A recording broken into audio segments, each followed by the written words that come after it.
ரொம்ப தும்பலாக இந்த கிளைமேட்டுக்கு ரொம்ப ஒரு மாதிரி குளிராக அந்த மாதிரிலாம் இருக்கா, ஃபீவரிஷாக இருக்கா, அப்போ இந்த குழம்பு வச்சு சாப்பிட்டு பாருங்கள். உடனே டக்குன்னு எல்லாமே சரியாயிடும். தும்பல், கோல்டு எல்லாமே சரியாயிடும். நம்ம இன்ஸ்டா பேஜில் ரொம்ப ட்ரெண்டிங்காக போயிட்டுருக்கு பூண்டு மிளகு குழம்பு தான். அது எப்படி பண்ணுறதுன்னு பார்க்கலாமா என்னோடய ஸ்டைலில்? ஃபஸ்ட்டு ஒரு கடாயில் வந்து கொஞ்சோண்டு தனியா போட்டுக்கோங்க. தனியா போட்டுட்டு அதுக்கப்புறம் மிளகு, சீரகம், மிளகு கொஞ்சம் அதிகமாகவே எடுத்துக்கோங்க. போட்டு நல்லா ட்ரை ரோஸ்ட் பண்ணி அதை எடுத்து வச்சுருங்க. அதுக்கப்புறம் ஒரு கடாயில் பார்த்திங்கன்னா நல்லெண்ணெய் ஊற்றிக்கோங்க. நல்லெண்ணெய் ஊற்றுனீங்கன்னா இதுக்கு ரொம்பவே டேஸ்ட்டாக இருக்கும். நல்லெண்ணெய் ஊற்றிக்கோங்க. நல்லெண்ணெய் ஊற்றிக்கினதுக்கப்புறம் பார்த்திங்கன்னா கொஞ்சமாக கடுகு போடுங்க. கடுகு போட்டு உங்கள்கிட்ட வெந்தயம் இருந்தால் வெந்தயம் போட்டுக்கோங்க. என்கிட்ட இல்லை, நான் போடலை.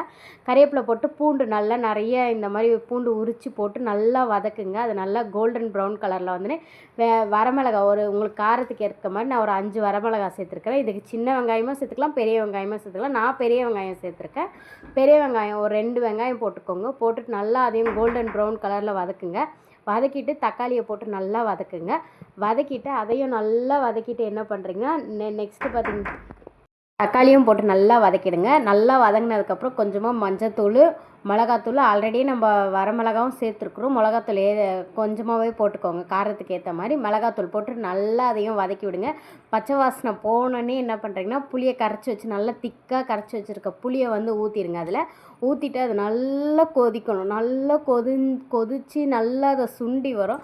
அந்த டைமில் என்ன பண்ணுறீங்கன்னா நம்ம ட்ரை ரோஸ்ட் பண்ணி வச்சுருக்குறோம் பார்த்திங்களா, மிளகும் தனியாவும், அதை அப்படியே எடுத்து கொட்டிடுங்க. கொட்டிட்டு அது நல்லா இன்னும் நல்லா சுண்டி எண்ணெய் பிரிஞ்சு நல்லா வரும். இந்த இடத்துல உங்களுக்கு கட்டி பெருங்காயம் இருந்தால் கட்டி பெருங்காயம் போட்டுக்கோங்க. அதை நான் வீடியோ எடுக்க மறந்துட்டேன். நீங்கள் வந்து போட்டுக்கோங்க, கட்டி பெருங்காயம் கொஞ்சமாக போட்டுக்கோங்க, நல்லாயிருக்கும் டேஸ்ட்டு.